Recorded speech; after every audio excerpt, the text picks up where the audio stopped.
সাদা হয়ে পড়ে আছে, কিন্তু সিধে সাদা না। কিছুক্ষণ পর পরই উৎপাত শুরু করেছে। আজকে প্রায় 1 সপ্তাহ হতে যাচ্ছে। আমি অতিষ্ঠ হয়ে গেছি। একটা কাজ করে উঠতে উঠতে আবার আরেকটা জায়গায় গিয়ে একটা অনিষ্ট করে দিচ্ছে, আবার আরেকটা জায়গায় করছি তো আরেকটা জায়গায় গিয়ে একটা অনিষ্ট করে দিচ্ছে। দেখো, নিজে মাথা খারাপ হয়ে গেছে, আর আমি পরিষ্কার করতে করতে আমার মাথা খারাপ হয়ে গেছে। এই যে এই যে এই যে এই যে এই যে দেখো,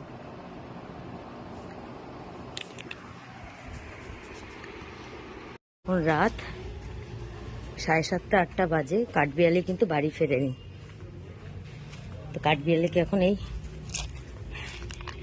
ক্যাট ফুডটা নিয়ে ওকে খুঁজতে বেরিয়েছি। দেখো এই ফাঁকা পাঁচিলটার এখানে এই যে এই যে কাঠবিড়ালি।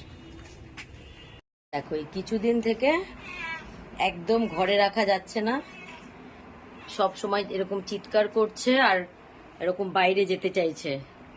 আর বাইরে বাগানে একবার ছাড়লে আর খুঁজে পাওয়া যাচ্ছে না, অনেক দূরে কোথায় হয়তো চলে যাচ্ছে। তারপর আমাকে খুঁজে আনতে হচ্ছে, নালে কখনো কখনো নিজে আসে। কিন্তু দেখো কি হয়েছে, কোথায় যাবি?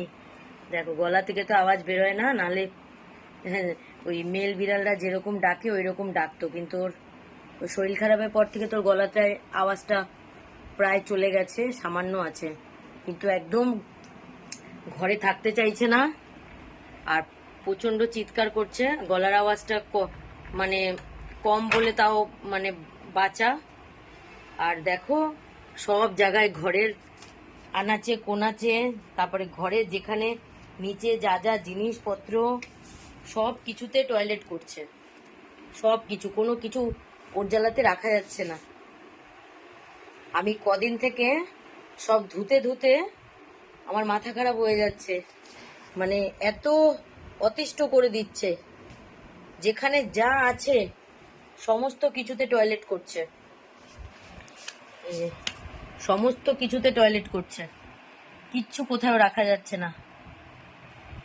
ওদের বিছানাপত্র, ওদের ক্যাট হাউস, আমার বিছানাপত্র, ঘরে যত জামা কাপড় এখানে ওখানে যদি রাখা থাকে সব কিছুতে টয়লেট করছে। দেখো, আর একদম ঘরে থাকতে চাইছে না, চিৎকার চেঁচামেচি করছে খালি। প্রায় রাত 11টা বাজে, এরকম প্রত্যেক দিন। আরে দেখো সাথে লাডো এসছে খুঁজতে, আর কালিও আছে। যাচ্ছি আমরা কাঠবিড়ালিকে খুঁজতে। তো এই যে এই ফাঁকা জায়গাটায় থাকে প্রত্যেক দিন, এই 1 সপ্তাহ থেকে এরকমই হচ্ছে। সারা ঘরে চিৎকার করছে আর টয়লেট করছে যেখানে সেখানে। কোথায় আছে? এই পাঁচিলটার ওপরেই তো থাকে, ওখানে তো এটা মানে কুকুর নাকি।